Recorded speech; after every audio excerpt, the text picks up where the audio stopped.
Hello ಸ್ನೇಹಿತರೆ, ಎಲ್ರಿಗೂ welcome back to the channel. ನಾವಿವತ್ತು ಮಂತ್ರಾಲಯದ ಕಡೆಗೆ ಹೊರಟಿದ್ವಿ. ಸೊ ಹೊರಡಬೇಕಾದ್ರೆ ಒಂದು ಸ್ವಲ್ಪ ಗ್ಲಿಮ್ಸ್ ಕ್ಯಾಪ್ಚರ್ ಮಾಡಿ ನಿಮಗೂ ಮಂತ್ರಾಲಯನ ತೋರಿಸ್ಕೊಳ್ಳೋಣ ಅನ್ನೋ ಒಂದು ಪ್ರಯತ್ನ. ನಾವು ಹೊರಟಿದ್ದು ಅನಂತಪುರ್ ಗುತ್ತಿ ಕಡೆಯಿಂದ. ನಾನು ನಿಮಗೆ ಸಜೆಸ್ಟ್ ಮಾಡೋದಾದರೆ ಗುತ್ತಿ ಕಡೆ ದಯವಿಟ್ಟು ಹೋಗಬೇಡಿ, ಕರ್ನೂಲ್ ಕಡೆಯಿಂದ ಹೋಗಿ. ಗುತ್ತಿ ರೂಟಲ್ಲಿ ಹೋದರೆ ತುಂಬಾ ಕಷ್ಟ ಆಗುತ್ತೆ. ನೀವು ಈಸಿಯಾಗಿ ಅನಂತಪುರ ರೀಚ್ ಆಗ್ತೀರಾ, ಅಲ್ಲಿಂದ ಹೋಗೋದು ತುಂಬ ಕಷ್ಟ ಇರುತ್ತೆ, ಬ್ಯಾಂಗ್ಳೂರಿಂದ ಹೋಗೋರಿಗೆ ಸ್ಪೆಸಿಫಿಕ್ಕಾಗಿ. ಮತ್ತು ನೀವು ಅಲ್ಲಿಗೆ ಹೋಗ್ತಾ ಇದ್ದೀರಾ ಅಂತಂದರೆ ಸ್ಟೇ ಆಗೋ ಥರನೇ ಆಲ್ಮೋಸ್ಟ್ ಎಲ್ಲರೂ ಹೋಗ್ತಿರ್ತೀರ. ಫಸ್ಟೇ ನೀವು ರೂಮ್ನ ಆನ್ಲೈನಲ್ಲಿ ಬುಕ್ ಮಾಡಿಕೊಂಡು, ಇಲ್ಲ ಟೆಂಪಲ್ದೇನಾರ ಆದರೆ ಅಲ್ಲಿ ಬುಕ್ ಮಾಡ್ಕೊಂಡು ಹೋಗಿ ಅನ್ನೋದು ನನ್ನ ಸಜೆಷನ್ನು. ವೀಕೆಂಡಲ್ಲಂತೂ ನಾನ್ ಎ ಸಿ 5000ವರೆಗೂ ಚಾರ್ಜ್ ಮಾಡ್ತಾರೆ, ಎ ಸಿ ಅಂತೂ 6000, ಮಿನಿಮಮ್ 4000 ಸ್ಟಾರ್ಟ್ ಆಗಿರುತ್ತೆ. ಸೊ ಫ್ಯಾಮ್ಲಿ ಹೋಗುವಂಥವ್ರು ಫಸ್ಟೇ ಇದನ್ನ ಸ್ಟೇನ ಪ್ಲ್ಯಾನ್ ಮಾಡ್ಕೊಂಡು ಹೋಗಿ. ನಾವು ಮಧ್ಯಾಹ್ನ 12 ಗಂಟೆಗೆ ಹೊರಟಿದ್ದಕ್ಕೆ ನಾವು ಆಲ್ಮೋಸ್ಟ್ ರೀಚ್ ಆಗಬೇಕಾದ್ರೆ 9 o'clock ಆಗಿಬಿಟ್ಟಿತ್ತು. ಅದು ತುಂಬ ಬ್ರೇಕ್ಸು ತೊಗೊಂಡಿದ್ದಿಲ್ಲ. ಕೊನೆಗೂ ನಾವು ಬಂದು ರಾಯರ ಸನ್ನಿಧಿಗೆ ರೀಚ್ ಆದ್ವಿ. ಮತ್ತು ನೈಟು ಒಂದು ಹತ್ರ ಸ್ಟೇ ಮಾಡಿ ರೆಸ್ಟ್ ಮಾಡಿ ಅಲ್ಲಿಂದ ದೇವಸ್ಥಾನಕ್ಕೆ ಬೆಳಗ್ಗೆ ಒಂದು 5:30-6 ಗಂಟೆಗೆ ಹೊರಟ್ವಿ. ಆದರೆ ಪಾರ್ಕಿಂಗ್ ಮತ್ತೆ ಹುಡ್ಕಾಡೋದು ತುಂಬಾ ಕಷ್ಟವೂ ಆಯಿತು. ದೇವಸ್ಥಾನ ಹತ್ರ ಪಾರ್ಕಿಂಗ್ ಸಿಗೋದಿಲ್ಲ. ನೀವು ಶ್ರೀವಾರಿ ಪಾರ್ಕಿಂಗಲ್ಲಿ ಹಾಕ್ಬೋದು, ಇಲ್ಲ ಫ್ರಂಟ್ ಅಲ್ಲೇ ಪಾರ್ಕಿಂಗ್ ಸಿಗುತ್ತೆ, ಅಲ್ಲಿ ಪಾರ್ಕ್ ಮಾಡಿಬಿಟ್ಟು ನಂತರ ನೀವು ದೇವಸ್ಥಾನಕ್ಕೆ ಹೋಗಿ ಬನ್ನಿ. ಒಳಭಾಗ ಹೆಂಗಿದೆ ಅಂತ ನೋಡೋಣ. ನೋಡಿ, ಇಲ್ಲಿವರೆಗೂ ಬಂದಮೇಲೆ ಮತ್ತೆ ಪಾರ್ಕಿಂಗ್ ಪ್ರಾಬ್ಲಮ್ ಆಗಿ ನಾನು ಇಲ್ಲಿಂದ ಒಂದು 30 minutes ಇಲ್ಲಿ ವೇಸ್ಟ್ ಆಯ್ತು ನನಗೆ. 6:30 ಆಗಿಬಿಟ್ಟಿತ್ತು. ಸೊ ಈಗ ಇನ್ನೇನು ಒಳಗಡೆ ಹೋಗೋಣ ಅಂತ ಸ್ಟಾರ್ಟ್ ಮಾಡಿದ್ವಿ.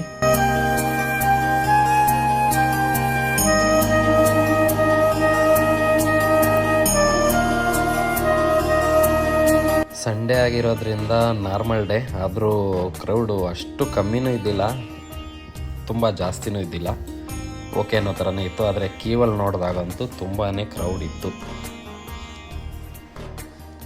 ಇದೆ ನೋಡಿ ಮೇನ್ ಎಂಟ್ರೆನ್ಸ್, ರಾಯರ ಒಳಭಾಗ.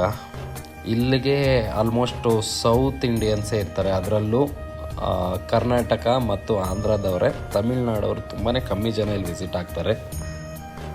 ನಾರ್ತ್ ಅವ್ರೂ ಮೇ ಬಿ ಲಿಮಿಟೆಡ್, ತುಂಬ ಜನಕ್ಕೆ ಇದ್ರ ಬಗ್ಗೆ ಗೊತ್ತಿಲ್ಲ ಅನಿಸುತ್ತೆ. ಆದರೆ ನಮ್ಮ ಸೌತಲ್ಲಿ ಕನ್ನಡದವರು, ತೆಲುಗುದವರಂತೂ ರಾಯರಿದ್ದಾರೆ ಅನ್ನೋದೇ ಒಂದು ನಂಬಿಕೆ. ಗುರುವಾರ ಬಂದರೆ ಫಾಸ್ಟಿಂಗ್ ಮಾಡೋದಿರಲಿ ಮತ್ತು ಪೂಜೆ ಮಾಡೋದಿರಲಿ, ರಾಯರಿಗೋಸ್ಕರನೇ ಎಲ್ಲ ವ್ರತಗಳು ಮಾಡ್ತಿರ್ತಾರೆ ಎಲ್ಲ ಮನೆಯಲ್ಲೂ. ಬೆಳಗ್ಗೆ ತುಂಬಾ ಪ್ರಶಾಂತವಾಗಿ ತುಂಬ ಚೆನ್ನಾಗಿ ಅನಿಸಿತ್ತು. ಆದರೆ ಕ್ರೌಡೂ ಇದಿದೆ. ಇಲ್ಲಿ ನಾರ್ಮಲ್ ಡೇಸಲ್ಲಂತೂ ಇಷ್ಟಿರುತ್ತೆ, ಬೇರೆ ದಿವಸದಲ್ಲಂತೂ ಆಗೋದೇ ಇಲ್ಲ. ನಾವು ಬೆಳಗ್ಗೆ ಹೋಗಿದ್ರಿಂದ ಚೆನ್ನಾಗಿತ್ತು. ಮಧ್ಯಾಹ್ನ ಆಗಿದ್ರೆ ಇಲ್ಲಿ ಬಿಸಿಲು ತುಂಬಾ ಜಾಸ್ತಿ ಇರುತ್ತೆ.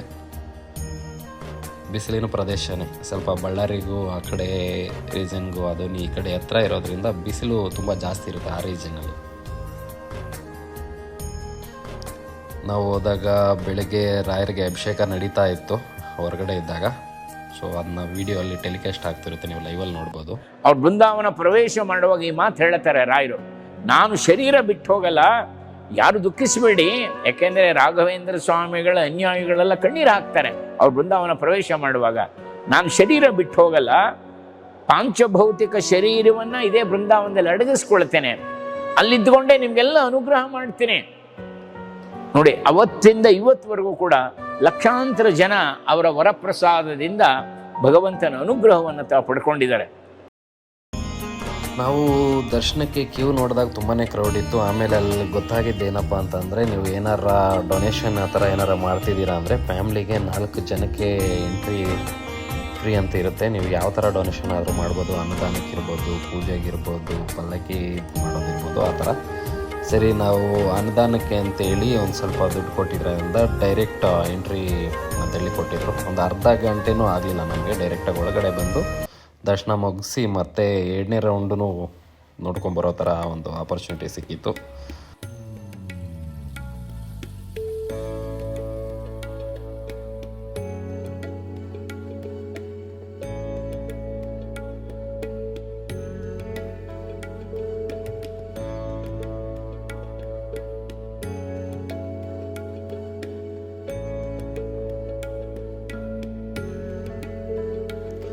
ನಿಮಗೆಲ್ಲ ಕಡೆ ಈ ಥರ ವೀಡಿಯೋಲಂತೂ ಲೈವ್ ಅಪ್ಡೇಟ್ ನಡೀತಾ ಇರುತ್ತೆ.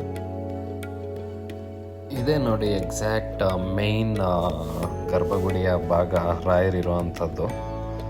ನಿಮಗೆ ಇಲ್ಲಿ ಬ್ಯಾಕ್ ಎಂಟ್ರಿಯಿಂದ ಏನಾರು ಸ್ಪೆಷಲ್ ಇದಿದೆ ಅಂದರೆ ಸ್ವಲ್ಪ ಹತ್ರದವರೆಗೂ ಹೋಗೋ ಆಪರ್ಚುನಿಟಿ ಇರುತ್ತೆ, ಆದರೆ ತುಂಬ ಹತ್ರಕ್ಕೂ ಇರಲ್ಲ.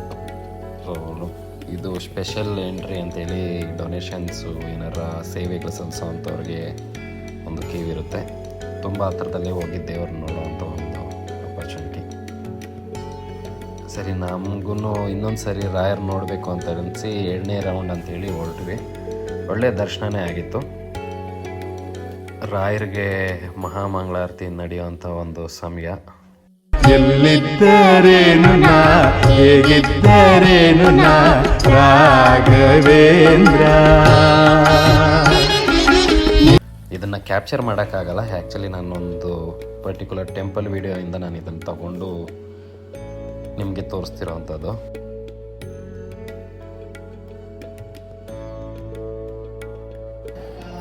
ಸರಿ, ದರ್ಶನ ಮುಗೀತು ಅಂತೇಳಿ ಬಂದು ದೇವಸ್ಥಾನದಲ್ಲಿ ಒಂದು ಸ್ವಲ್ಪ ಹೊತ್ತು ದೇವ್ರನ್ನ ನೆನೆಸಿ ಮೆಡಿಟೇಷನ್ ಮಾಡಿ ಕೂತ್ಕೊಳ್ಳೋಣ ಅಂತ ಕೂತಂಥ ಸಮಯ.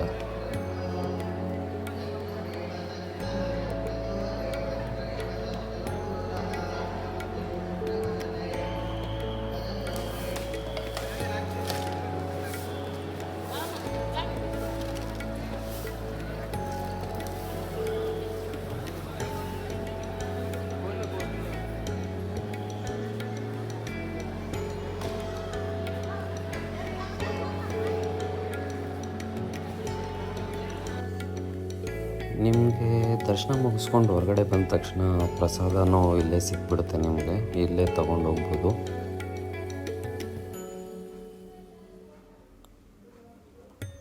ಮತ್ತು ನಿಮ್ಗೇನಾರ ಸಮಯ ಇದೆ ಅಂತಂದರೆ ಇಲ್ಲಿ ಪ್ರಸಾದ ಪ್ಯಾಕ್ ಮಾಡೋ ಜಾಗದಲ್ಲಿ ಸೇವೆ ಸಲ್ಲಿಸೋಕ್ಕೆ ಎಲ್ರಿಗೂ ಎಂಟ್ರಿ ಇರುತ್ತೆ.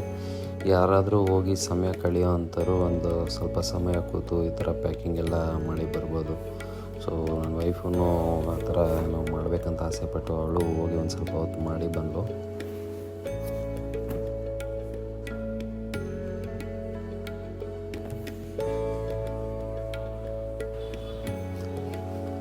ಇಲ್ಲಿ ಹೊರಗಡೆ ಬರಬೇಕಾದ್ರೆ ನಿಮಗೆ ಅನ್ನದಾನಕ್ಕೆ ಹೋಗುವಂಥ ಒಂದು ರೋಡ್ ಸಿಗುತ್ತೆ. ಆದರೆ ಸಮಯ 11 ಗಂಟೆಗೇನೋ ಸ್ಟಾರ್ಟ್ ಆಗುತ್ತೆ. ನಾವು ಬೆಳಗ್ಗೆನೇ ಹೋಗಿದ್ದರಿಂದ ಇದು ನಮಗೆ ಟೈಮ್ ಸಿಗಲಿಲ್ಲ. ಜಸ್ಟು ಅಲ್ಲಿಂದ ಎಕ್ಸಿಟ್ ಆಗಿ ಹೊರಟು ಬಂದ್ವಿ.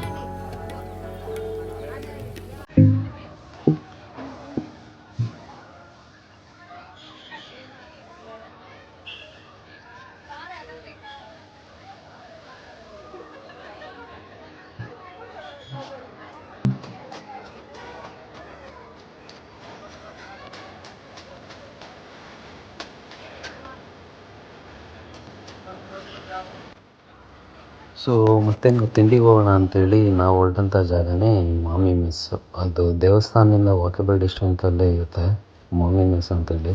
ಒಂದು ಒಳ್ಳೆ ತಿಂಡಿ ಸಿಗುವಂಥ ಒಂದು ಜಾಗ ಮಂತ್ರಾಲಯದಲ್ಲಿ. ನೀವು ಹೋದರೆ ಖಂಡಿತ ಟ್ರೈ ಮಾಡಿ. ಕ್ರೌಡ್ ಅಂತೂ ಸಿಕ್ಕಾಪಟ್ಟೆ ಇರುತ್ತೆ, ತಿಂಡಿನೂ ಅಷ್ಟೇ ಚೆನ್ನಾಗಿರುತ್ತೆ.